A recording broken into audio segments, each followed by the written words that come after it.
Radio J.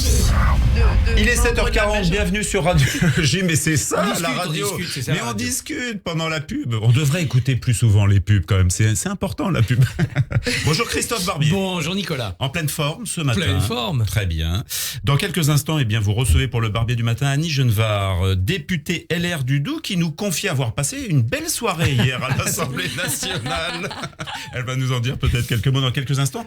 Mais juste avant, elle est là, elle est de retour. Je la vois en vrai, ça faisait 2 mois que je l'avais pas vue en réel. Je l'ai vue que par l'intermédiaire de mon smartphone, Annabelle Nakache. Bonjour à tous, aujourd'hui, oui merci, vous non plus. Aujourd'hui, nous accueillons Annie Genevard, secrétaire générale des Républicains. Ah, les Républicains, il y a un petit côté nostalgie attendrissant chez vous.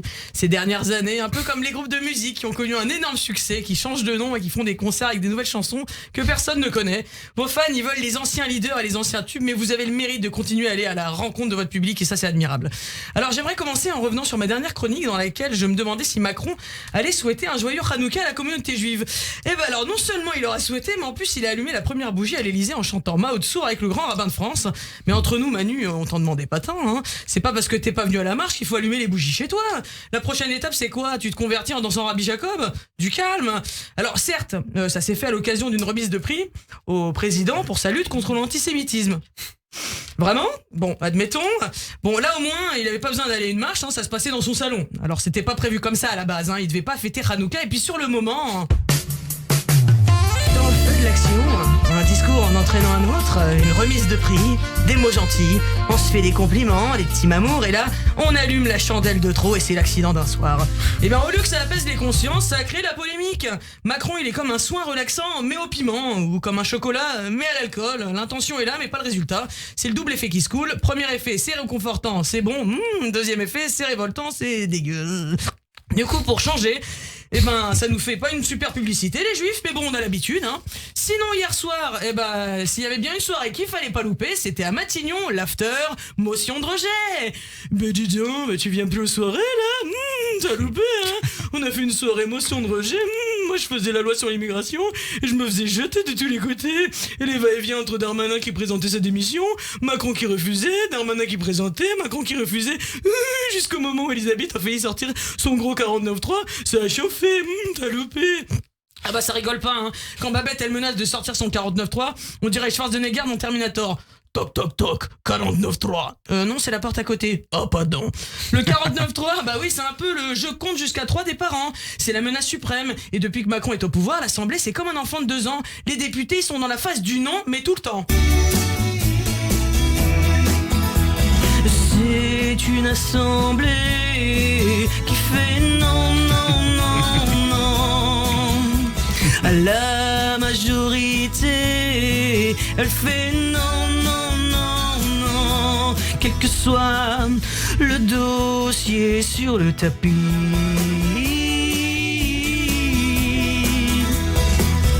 Elle ne dit jamais oui. Alors du coup ils ont fait une coalition, RN et LR ils trouvaient le texte trop mou, LFI et les Verts ils trouvaient le texte trop dur, ils se sont mis d'accord, rejet. Ah bah finalement faut croire que c'est plus facile de rejeter une loi en France que de rejeter une personne qui a une obligation de quitter le territoire français. Mais bon, en parlant de rejet, il y a aussi ceux qui rejettent la culture, hein. C'est le cas des élèves de 6e qui se sont plaints de leur prof de français qui leur a montré le tableau Diane et Actéon de Giuseppe Cesari qui date du XVIIe siècle, dans lequel on voit 5 femmes nues. Ils ont été outrés et ont considéré que c'était de la provocation de la part de la prof. En général c'est le même genre d'élève qui va suivre des influenceuses à moitié à poil, au QI inversement proportionnel à la taille de leur sein. Mais tout va bien. Si on peut plus montrer ce genre de tableau parce que c'est contraire aux valeurs ou à la religion de certains, fermez le Louvre tout de suite, hein, ce haut lieu qui incite à la décadence. En parlant de décadence, il paraît qu'un facochère s'est échappé d'un cirque à Marseille. Ah non, autant pour moi, excusez-moi, je confonds avec Depardieu qui s'est échappé de la sphère de la galanterie et du savoir-vivre. Il s'agit plutôt d'un dromadaire qui, après un tour sur un rond-point, a heureusement été rapidement rattrapé, contrairement à Gérard Depardieu qui est parti bien loin sur l'autoroute de la goujaterie et qui, à ce niveau-là de porcherie, donne envie à chacune de ses remarques de lui mettre un rond-point dans la tronche. Pour finir, j'ai une blague, c'est Mélenchon. Il se retrouve à une interview et là il dit après les avoir tant défendus, je me sens abandonné par la communauté juive. C'est la chute, hein, il l'a vraiment dit, hein. Je pense que Macron il aurait dû inviter Mélenchon à allumer la bougie à l'Elysée, hein, pour Hanouka, quitte à attiser le feu. Et on lui aurait refilé un bon gros beignet, comme ça il aurait eu la bouche pleine pendant une semaine. Il aurait arrêté de parler. Oh, Mélenchon qui parle plus, c'est notre rêve, hein. Et son rêve à lui, à Mélenchon, c'est...